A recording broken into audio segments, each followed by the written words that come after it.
NEET मुद्दे पर जो जेनजी का आंदोलन चल रहा है वो सिस्टम और सरकार को नाक में दम कर रखा है। सरकार को समझ में नहीं आ रहा कि यह आंदोलन चल रहा है या फिर जेनजी का एक कोई एंजॉय पार्टी। आखिर इसमें करे क्या? पुलिस अगर आंदोलन को रोकने की कोशिश करती है तो जेनजी वाले उनके सामने गाने लगते हैं। जब वो लाठी चलाने की कोशिश करते हैं तो जेनजी के लोग राष्ट्रगान गाने लगते हैं, जिसके बाद पुलिस वाले डंडा छोड़कर बस सावधान के मुद्रा में खड़े हो जाते हैं। वाटर कैनन का प्रयोग पुलिस करती है तो जेनजी वाले वहां पर वाटर पार्क बना देते हैं और डांस करने लगते हैं। पुलिस टीयर गैस की तैयारी करती है तो कान में आकर पूछते हैं जेनजी वाले, टीयर गैस का व्यवस्था नहीं है क्या? मजाक बना रहे हैं। पुलिस वाले समझ नहीं पा रहे हैं इनको रोके तो रोके कैसे और रुकेंगे तो करेंगे क्या, कुछ समझ में नहीं आ रहा। खाने पीने की व्यवस्था भी ऐसी है कि मत करो। जितना जेनजी वाले घर में नहीं खा रहे थे उससे ज़्यादा इन्हें प्रोटेस्ट में अब देश भर से या कहें तो दुनिया भर से लोग इन्हें खाने भेज रहे हैं। अब खाने की भी कोई कमी नहीं है और ये आंदोलन धीरे धीरे बड़ा व्यापक रूप लेता जा रहा है। दिल्ली के जंतर मंतर से होते हुए पटना राजधानी तक पहुंचा और फिर अब अलग अलग राज्यों के जिलों तक, छोटे छोटे तहसीलों तक पहुंच चुका है। सरकार अलर्ट मोड में है, लेकिन ये कंट्रोल नहीं हो रहा। नहीं होने के पीछे भी कारण है। जेनजी का अपना एक दुनिया है, अपना एक कोडवर्ड है, अपना एक संकेत है और उसी में ये सब बात करते हैं। आखिर जेनजी है क्या? आप किस उम्र के हैं और आप कौन से जनरेशन के हैं आपको पता नहीं होगा, लेकिन इन जेनजी को सब पता है आपकी उम्र क्या है और आप कौन से कोडवर्ड से बुलाए जाएंगे। आज सब कुछ हम जेनजी के बारे में बात करेंगे। जी नमस्कार, मैं हूं विपुल कुमार और आप देख रहे हैं सूर्य विहार डिजिटल न्यूज। अब तमाम लोगों से, दर्शकों से, जेनजी से, तमाम दर्शकों से आग्रह करना चाहते हैं, ये आपका चैनल है, आपकी आवाज़ हम बुलंद करते हैं। अगर आप इस चैनल को अब तक YouTube पर नहीं जुड़े हैं तो YouTube पर सब्सक्राइब कर लीजिए, बेल आइकन को दबा लीजिए। आप अगर हमें Facebook पर देखते हैं तो पेज को फॉलो कर लीजिए। ये चैनल जितना बड़ा होगा आपका ताकत बड़ा होगा। अब आपको खबर विस्तार से बताने जा रहे हैं। दिल्ली में नीट पेपर लीक की मांग को लेकर जेनजी जनरेशन के लोग, कांग्रेस जनता पार्टी के लोग, तमाम लोग आंदोलन कर रहे हैं और आंदोलन में उनकी मांग है सबसे पहले देश के एजुकेशन मिनिस्टर धर्मेंद्र प्रधान की इस्तीफा हो और जो एनटीए जो एजेंसी परीक्षा कंडक्ट कराती है उस एजेंसी पर कार्रवाई हो। जो इसमें माफिया संलिप्त हैं उन पर ठोस कार्रवाई हो ताकि कोई आने वाली पीढ़ी में भी पेपर लीक कराने से पहले 100 बार सोचे। उनके बेनामी संपत्तियों को कब्जा किया जाए, ऐसे कई मांग है, लेकिन सरकार ने उनकी मांगों पर शुरुआत में ध्यान नहीं दिया। 26 दिन बाद जो है सोनम वांगचुक के हड़ताल, भूख हड़ताल को खत्म किया गया और प्रधानमंत्री नरेंद्र मोदी को आधी रात में आकर जेनजी से हेलो फ्रेंड में बात करना पड़ा। वही मोदी जी जो मित्रों के से शुरुआत करते थे वो हेलो फ्रेंड पर आ गए। प्रधानमंत्री जेनजी से बात करना उचित समझे, मुनासिब समझे, क्योंकि यह आंदोलन जितना कमज़ोर आंका गया था उससे कई गुना ज़्यादा ताकतवर हो चुका है। और ये आंदोलन सिर्फ नीट छात्रों तक सीमित नहीं रहा, नीट परीक्षा में शामिल होने वाले या फिर उसके अभ्यर्थियों तक नहीं रहा। ये नीट में अब देश भर के जेनजी जुड़ सके और जेनजी का अपना कोडवर्ड होता है। जेनजी को आप बांध नहीं सकते, उनको आप FIR के डर दिखाकर रोक नहीं सकते, जेनजी को आप किसी थ्रेट नहीं दे सकते। जेनजी अब एक उनका अपना एक दुनिया है, अपना एक कोडवर्ड है, अपना माइंडसेट है, वो किसी के प्रेशर में नहीं आते। वो न सिर्फ आंदोलन करते हैं बल्कि रिसर्च भी करते हैं।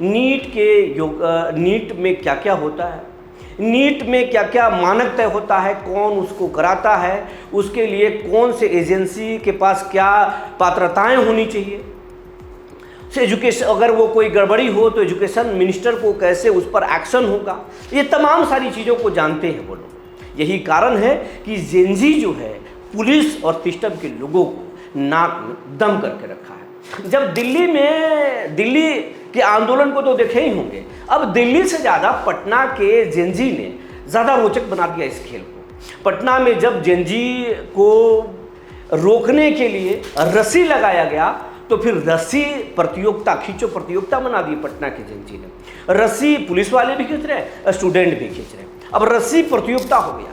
अब पुलिस टीयर गैस की व्यवस्था करती भीड़ को तीतर बीतर करने के लिए। पहले टीयर गैस की डिमांड खुद बच्चे कर ली और पूछे कि टीयर गैस उस है कि नहीं, अगर नहीं है तो बताइए ना। अब पुलिस वाले खुद बहुत चक्का है, भाई इनको कैसे डराए। टीयर गैस छोड़ने वाले थे, ये खुद डिमांड कर रहे हैं टीयर गैस के। छोड़ा भी गया तो फिर उस टीयर गैस से पटना के जेनजी फुटबॉल बनाकर खेलने लगे। जब उन पर फिर ये भी उनसे भी नहीं रुके तो पूछे, जाकर कानों में बोला, जेनजी के लोग कानों में बोले कि कुछ पानी वानी की व्यवस्था नहीं है क्या, वाटर कैनन की व्यवस्था नहीं है क्या। पुलिस भी परेशान होकर वाटर कैनन छोड़ी। वाटर कैनन छोड़ा गया तो फिर वाटर पार्क बना दिया गया, गाने के धुन डीजे बजाया गया और उस गाने के धुन पर खूब जेनजी के लोग डांस करने लगे। यह आंदोलन अब सिर्फ पटना तक नहीं है, जहानाबाद में पुलिस को फायरिंग तक करना पड़ा, हवाई फायरिंग करना पड़ा निपटने के लिए, कई राउंड गोलियां चलानी पड़ी। तो बेगूसराय में भी, कई जिलों तक में भी जो है ये प्रदर्शन जो है अब धीरे धीरे उग्र होता जा रहा है। बिहार के अधिकांश जिलों में प्रशासन को अलर्ट मोड पर रखा गया है। उत्तर प्रदेश, दिल्ली, तमाम स्टेट में अब धीरे धीरे यह आंदोलन बड़ा रूप लेता जा रहा है। इस बात को जो है सरकार की कई एजेंसियों ने सरकार के पास इंफॉर्मेशन भेजा। अब यह आंदोलन को दबाने के लिए जेनजी से ही बात करना होगा, जेनजी को ही गुड फेथ में लेना होगा, क्योंकि जेनजी को आप लाठियों से भी नहीं रोक सकते। दिल्ली में जब जेनजी को लाठी से मारने की तैयारी, लाठी चार्ज करने की कोशिश की गई, या पटना में भी, तो राष्ट्रगान गाने लगे। राष्ट्रगान का आप जब गाया जाता है तो आप समझते हैं हर किसी को सावधान के मुद्रा में, सम्मान में खड़ा होना पड़ता है। खड़ा हो गए तो इस जेनजी को रोका कैसे जाए, ये परेशानी का कारण है। इसी वजह से रात को नरेंद्र मोदी हेलो फ्रेंड करके जेनजी से उन्होंने बात किया ताकि गुस्से को शांत किया जाए। सोनम वांगचुक का भूख हड़ताल भी खत्म हो गया, लेकिन मामला शांत नहीं हुआ। आज ककरोच जनता पार्टी और सरकार के प्रतिनिधि मंडल की दिल्ली के एक अलग जगहों पर बातें हुई, लगभग आधे घंटे तक मीटिंग चली, लेकिन मीटिंग बेनतीजा रहा। जो डिमांड है जेनजी का वो अब तक नहीं माना गया। इस्तीफे से कम पर बात नहीं बनेगी, ये कहा जा रहा है और सरकार में उथल पुथल मचा हुआ है। कहा जा रहा है कि धर्मेंद्र प्रधान की इस्तीफा सरकार के लिए साख की लड़ाई है, कि धर्मेंद्र प्रधान के अगर इस्तीफा करा देंगे तो फिर गिल्टी फील होगा। इस्तीफे का कोई प्रचलन बीजेपी में नहीं रहा, मोदी सरकार में नहीं रहा था। एक दौरान में राजनाथ सिंह भी बोल चुके थे कि ये यूपीए की नहीं, मोदी की सरकार, यहाँ इस्तीफा नहीं होता। लेकिन इस बार जो हालात है, लगता है कि इस्तीफा सरकार को लेनी पड़ेगी और बुद्धिमानी कई एक्सपर्ट भी कह रहे हैं कि समय के साथ इस्तीफा ले लेना चाहिए। धर्मेंद्र प्रधान की कुर्सी कोई पुश्तैनी नहीं है जो कुर्सी पर बने रहेंगे, कोई राजा नहीं है कि उनका हक है। ये भारत एक लोकतांत्रिक देश है और इस देश के प्रधानमंत्री सबका सम्मान करते हैं, सबके प्रधानमंत्री हैं। तो प्रधानमंत्री को ये जवाबदेही उठानी पड़ेगी।